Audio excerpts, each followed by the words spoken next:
You did not stumble upon this video by accident. Nothing in this world is random. Every moment is ordered, every meeting divine, and every word you hear right now is aligned with the deeper truth within you. Your win is coming. You've been waiting, hoping, watching the signs, and wondering when the breakthrough will arrive.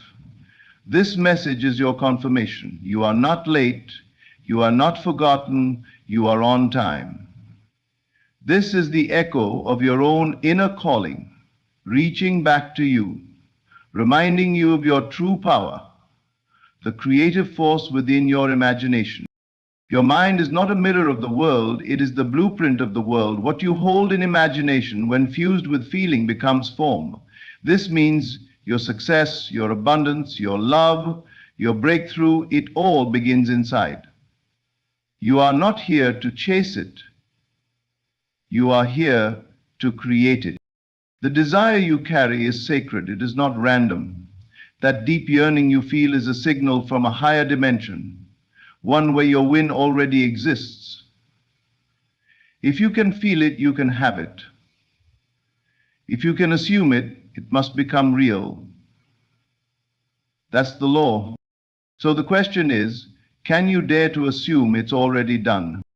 Can you let go of the visible world just for a moment and fully dwell in the end?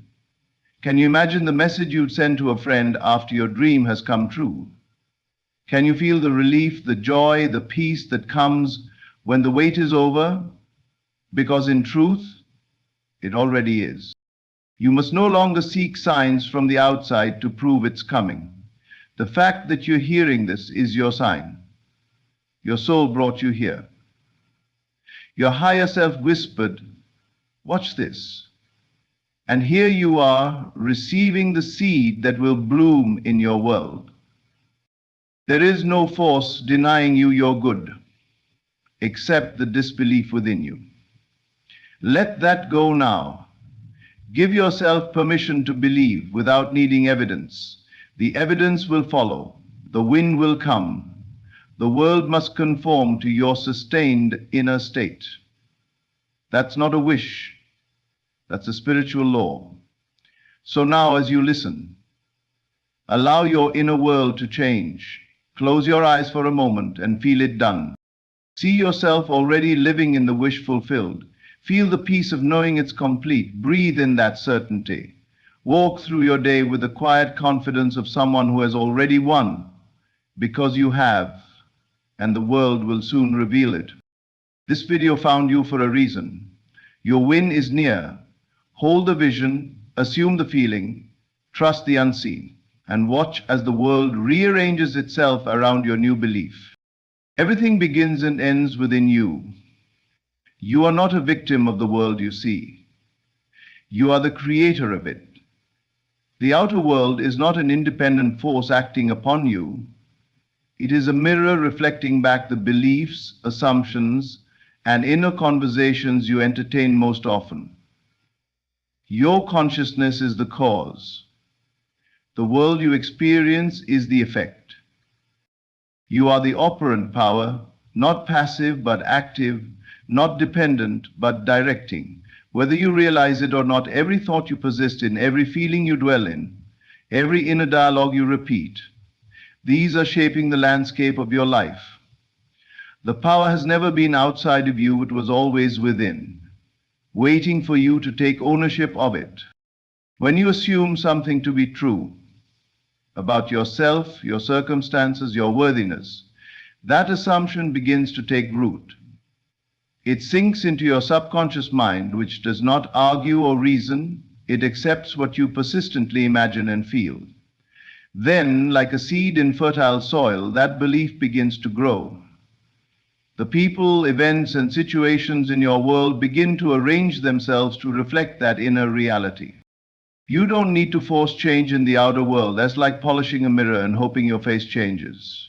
Instead, change the image you hold within. If you see yourself as successful, loved, abundant, and chosen, and you feel it as true, the world cannot help but reflect that back to you. Not because you manipulated anything on the outside, but because you altered the cause. which is your inner state. The truth is, the power is always working even when you don't know it. If you habitually assume lack, fear, failure, or rejection, those assumptions will also find their way into your experience. But once you become aware that you are the operant power, you are no longer a reactor, you are a deliberate creator. So, what are you choosing today?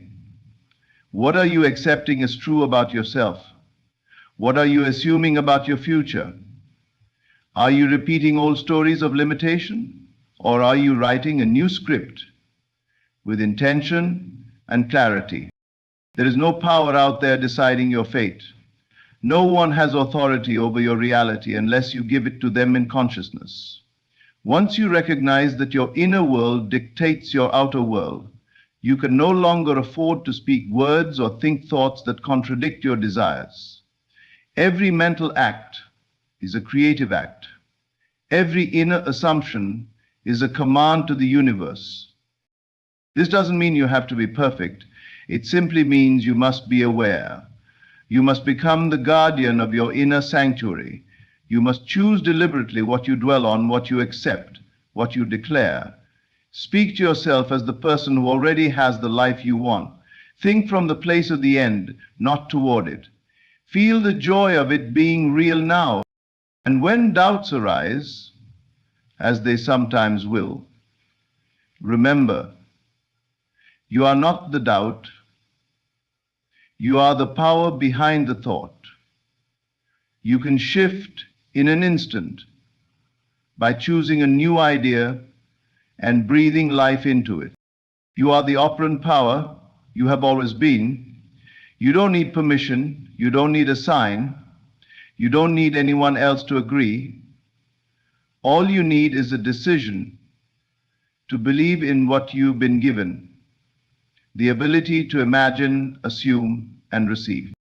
This is your invitation to reclaim that power.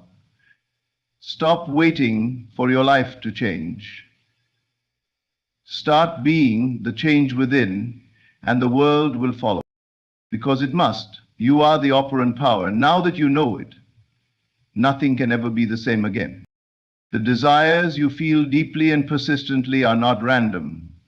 They are not idle daydreams or fanciful wishes detached from reality.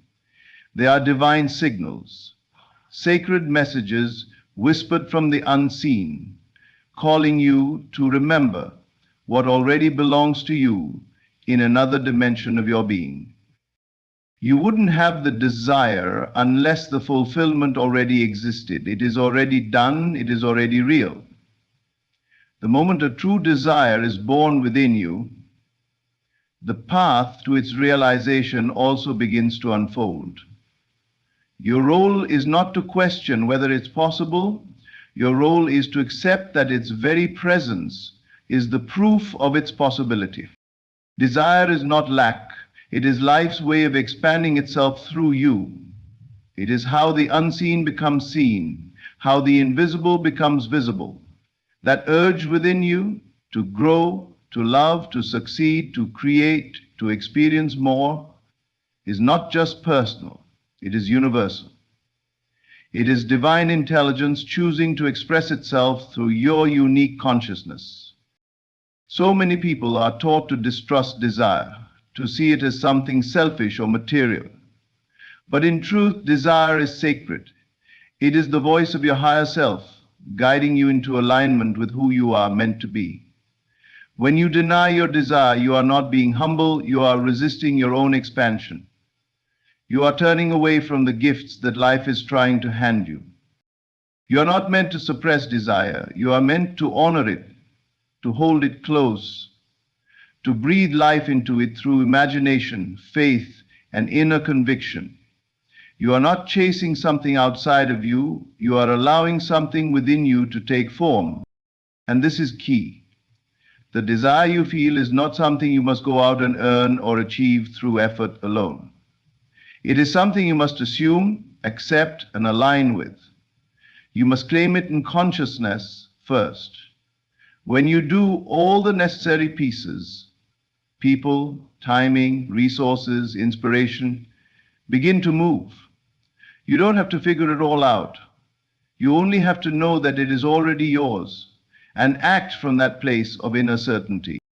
This is not wishful thinking, it's spiritual law. The seen follows the unseen. The world of form bends to the world of assumption.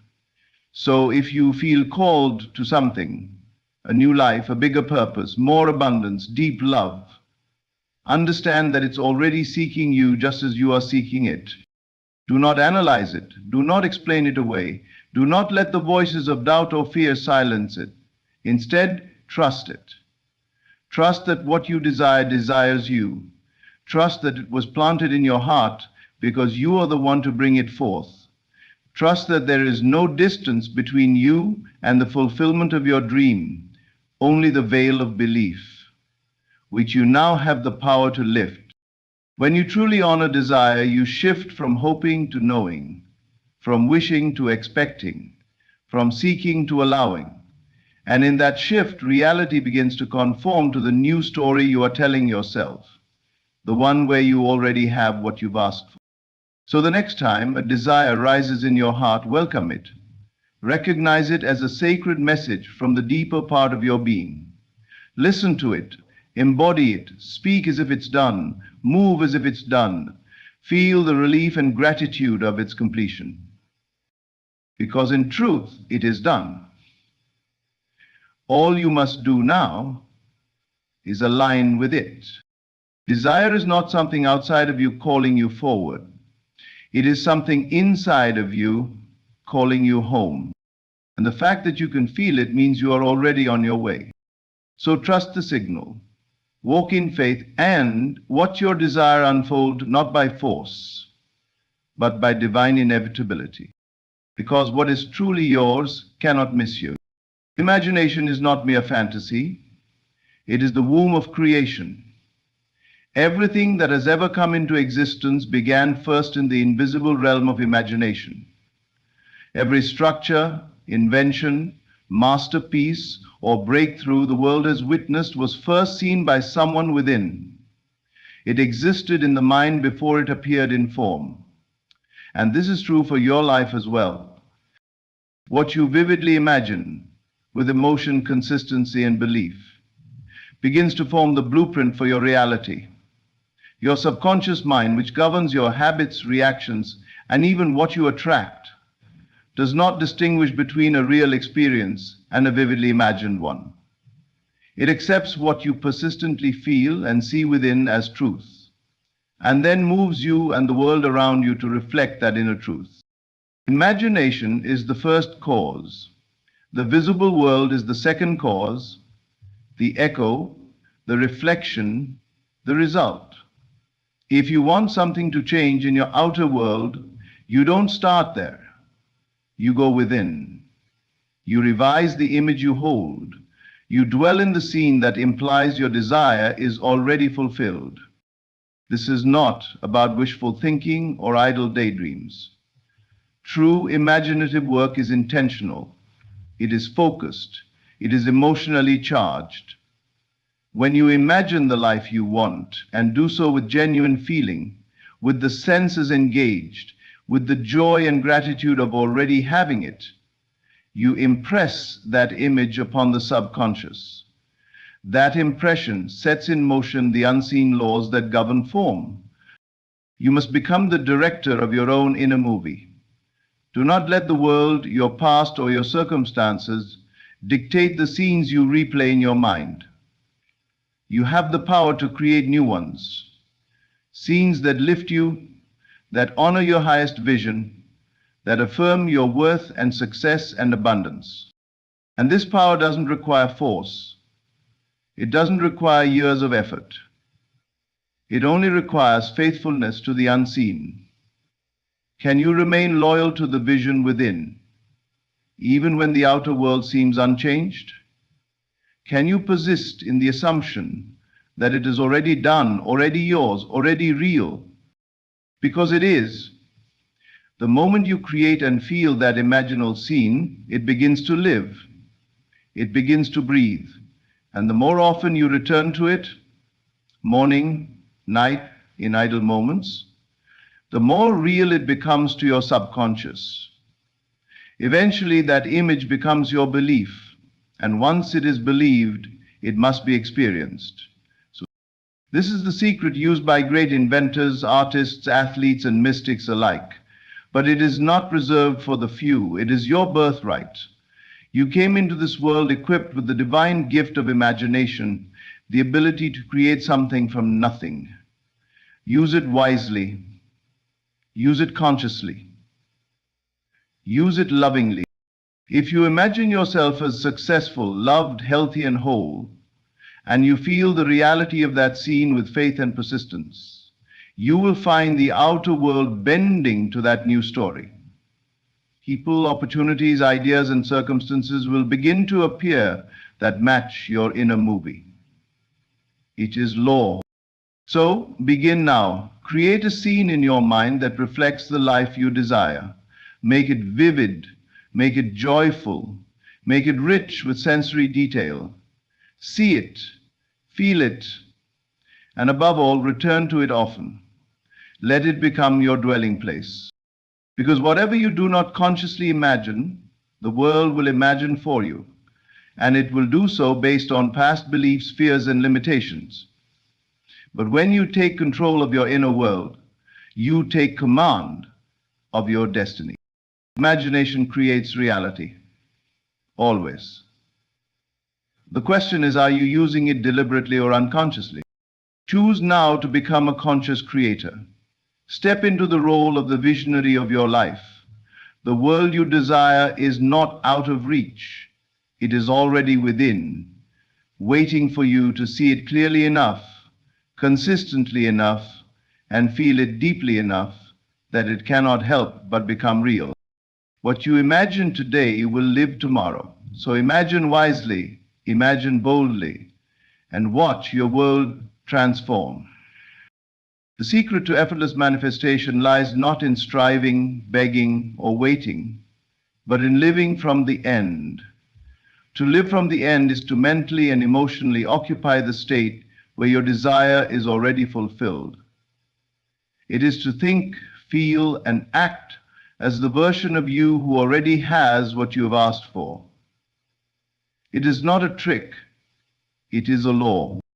This principle is powerful because it shifts your entire vibration, your entire assumption of identity. When you live from the end, you no longer operate from longing or lack, you operate from completion. And that sense of wholeness is magnetic.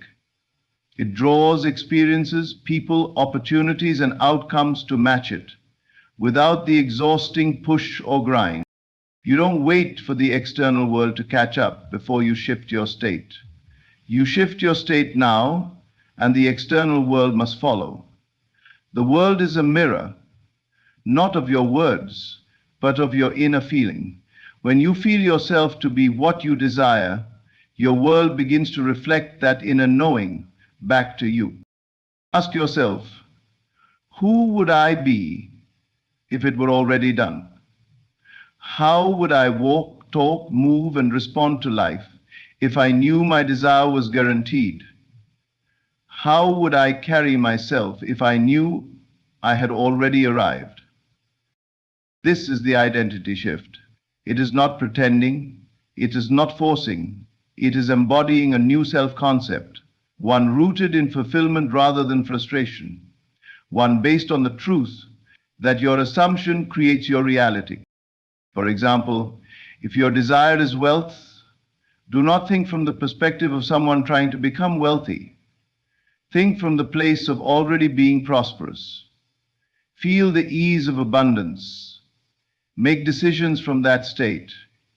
If it's love, don't imagine yourself as alone, hoping someone will choose you. Assume the state of being chosen, cherished, and secure in love. Feel it real. Living from the end rewires the subconscious.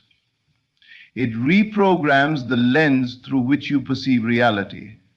And once your perception changes, so does everything else. You will begin to notice new pathways, new signs, new ideas, all because you dared to assume the wish fulfilled. The world cannot resist the pull of your inner state. When you are consistent in your assumption, your world becomes obedient to that assumption. It bends, shifts, and rearranges, not by your force, but by your faith. This principle is the opposite of striving. It is a surrender, but not to defeat. It is a surrender to the truth that it is already done. You don't chase it, you claim it. You don't beg for it, you dwell in it. And if doubt arises, as it sometimes will, return to the end. Don't fight the doubt. Don't argue with the world. Simply revisit your scene. Refeel your desire as fulfilled. Re-enter the state of your chosen reality. The more often you do this, the more natural it becomes.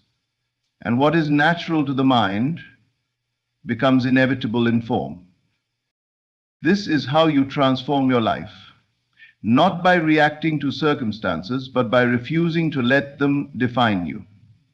Your current conditions are not your truth unless you decide they are. You are not here to live by appearances. You are here to live by vision. Living from the end is the most loving, powerful, and confident way to create. It removes the waiting, the hoping, and the anxiety. It places you in the only moment that truly exists, now.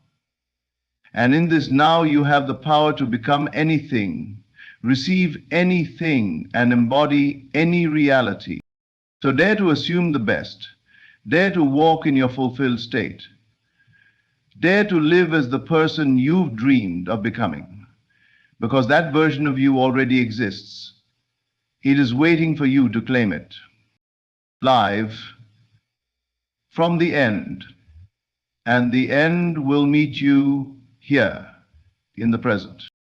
We live in a world that teaches us to wait for confirmation, to look for evidence, proof, or signs before we believe something is possible. But this way of living places you in a passive state. It says, I believe it when I see it. But the truth is, you will see it when you believe it. Signs follow, they do not precede. The outer world is a shadow cast by the inner world. It does not move first, it reflects. Your dominant belief, your consistent inner state, your assumption, these are what give birth to the conditions you experience. The world simply catches up with what you have already accepted as true in your inner reality. Waiting for signs is a form of doubt. It says, I'll trust once I'm shown. But life doesn't work that way. You are the operant power. It is your belief, your assumption, your faith that sets things in motion. If you wait for proof before moving into faith, you are standing still, and so your world remains still too. But when you become the proof in consciousness, when you assume the feeling of the wish fulfilled, even if there's no evidence yet, you activate the unseen forces that bring it into form. It is not magic, it is law. Think of it like a seed. You do not plant a seed and then demand immediate evidence. You trust the process. You water it, you nurture it, and you know that growth is happening beneath the surface. The same is true for your desires. Once you claim them in consciousness, the process has begun, even if nothing appears to have changed. You're constantly scanning your world for signs, asking, where is it? Why hasn't it happened yet? You are actually affirming the absence of your desire. And what you affirm inwardly, you continue to experience outwardly. Instead, shift your attention. Don't ask for a sign, be the sign. Embody the energy of the result. Walk as the version of yourself who already has it. Speak with the confidence of one who knows it is done. Feel the peace of completion.